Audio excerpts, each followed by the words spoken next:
चलिए आगे बढ़ते हुए मैं आपको पहली खबर यह बता रहा हूं कि एनडीए में शामिल होने के बाद बिहार के सीएम नीतीश कुमार दिल्ली दौरे पर हैं। आज वो पीएम मोदी, गृह मंत्री अमित शाह और बीजेपी के बाकी दिग्गज नेताओं से मुलाकात करेंगे। बिहार में एनडीए की सरकार बनने के बाद नीतीश कुमार का यह पहला दिल्ली दौरा है। नीतीश कुमार आज 7 फरवरी और कल यानी 8 फरवरी तक दिल्ली में रहेंगे। आज वो प्रधानमंत्री नरेंद्र मोदी से मिलेंगे। मुलाकात शाम 4 बजे के करीब संसद भवन में होगी। नीतीश कुमार गृह मंत्री अमित शाह और बीजेपी अध्यक्ष जेपी नड्डा से भी मुलाकात करेंगे।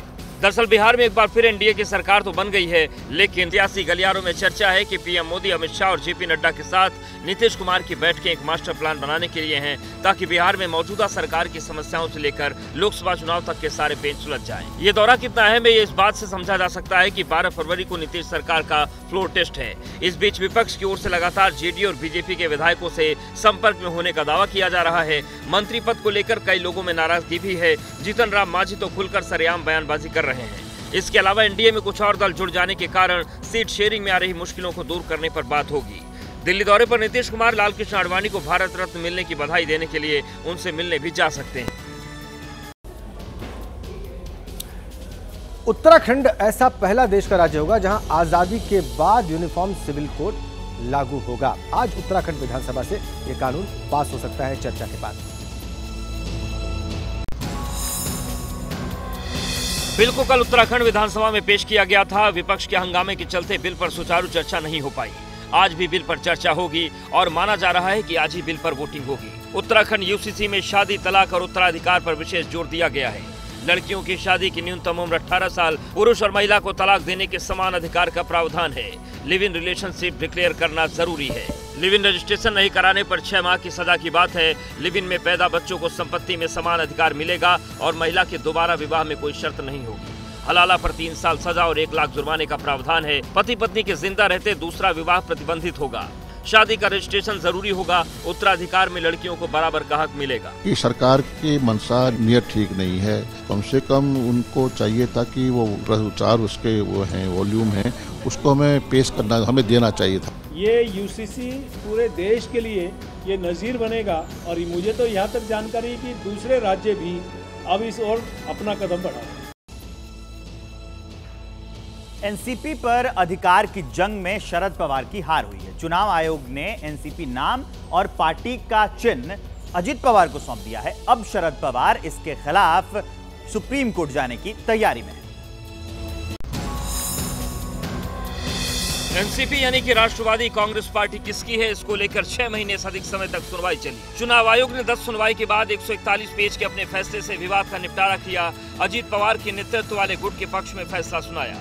अजित पवार पिछले साल जुलाई में समर्थक विधायकों के साथ महाराष्ट्र सरकार में शामिल हो गए थे। पार्टी में फूट पड़ी और एनसीपी पर अधिकार के लिए चाचा भतीजे आमने सामने आ गए थे। अब चुनाव आयोग के फैसले ने क्लियर कर दिया है कि एनसीपी का नाम और चुनाव चिन्ह घड़ी अजित पवार गुट के पास रहेगा। इस फैसले के खिलाफ शरद पवार गुट सुप्रीम कोर्ट का दरवाजा खटखटाने की तैयारी में है। ये उन्होंने दिया हुआ डिसीजन हम स्वीकारते हैं।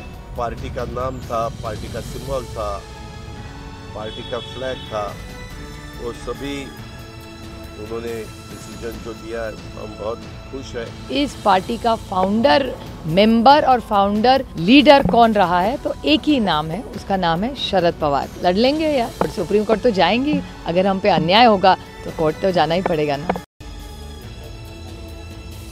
ईडी की शिकायत पर आज राउज एवेन्यू कोर्ट में सुनवाई होगी। शिकायत ईडी ने इसलिए की है क्योंकि उसने 5 बार दिल्ली के मुख्यमंत्री अरविंद केजरीवाल को समन भेजा और वो एक बार भी उसके सामने प्रस्तुत नहीं हुए। दिल्ली शराब घोटाले से जुड़ी पूछताछ के लिए ईडी अब तक 5 बार केजरीवाल को समन दे चुकी है, लेकिन एक बार फिर से वो पेश नहीं हुए। बार बार समन की नाफरमानी के खिलाफ ईडी ने कोर्ट से शिकायत की। केजरीवाल की खिलाफ वर्जी पर आज राउज एवेन्यू कोर्ट में सुनवाई होनी है। केजरीवाल को ईडी ने पहला समन भेजकर पिछले साल 2 नवंबर को पूछताछ के लिए तलब किया था। फिर 21 दिसंबर को, इस साल 3 जनवरी को, 18 जनवरी को और 2 फरवरी को भी पूछताछ के लिए बुलाया गया, लेकिन केजरीवाल पेश नहीं हुए। इस बीच आम आदमी पार्टी ने ईडी के खिलाफ जो मोर्चा खोल रखा है, उसमें मंत्री आतिशी ने ईडी पर संगीन इल्जाम लगाए हैं। उन्होंने कहा कि ईडी जांच में घोटाला कर रही है। एक आरोपी से पूछताछ के वीडियो से ऑडियो डिलीट करने का आरोप लगाया।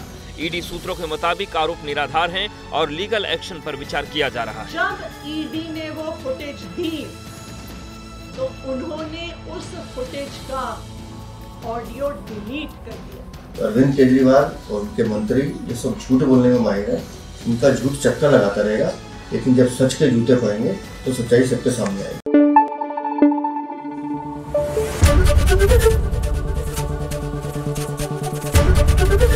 एबीपी न्यूज आपको रखे आगे।